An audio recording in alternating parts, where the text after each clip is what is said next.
تو عزیز طلبا، ایک ملحد نے حضرت مولا علی شیر خدا رضی اللہ تعالیٰ عنہ سے سوال کیا کہ کیا اللہ جو ہے وہ دنیا کو چھوٹے کیے بغیر اور انڈے کو بڑا کیے بغیر، کیا یہ دونوں چیزیں ایک دوسرے میں سما سکتی ہیں؟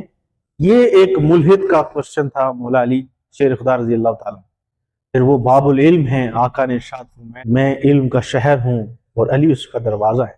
تو مولا علی شیر خدا رضی اللہ تعالیٰ اس بات پر مسکرائے اور ساتھ یہ فرمایا کہ میں تمہیں اس کی مثال یہ دوں گا کہ جس طرح تو آنکھ ہے تیری یہ کتنی چھوٹی ہے، اور اللہ تو صرف اپنی آنکھ کو اگر دیکھے تو اللہ نے تیری آنکھ اتنی چھوٹی بنائی ہے کہ اس کے اندر نہ دنیا چھوٹی ہوئی نہ انڈا جو ہے وہ بڑا ہوا، لیکن تو دونوں کو بیک وقت دیکھ سکتا ہے.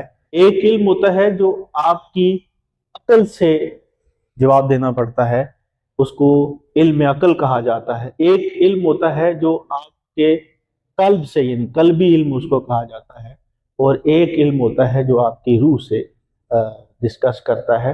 تو اس کی بات اس کو سمجھ نہیں آتی، اس کی بات اس کو سمجھ نہیں آتی، اور جو تینوں باتوں کو سمجھاتا ہے اس کو عالم ربانی کہا جاتا ہے. تمام علوم کے دروازہ ہے.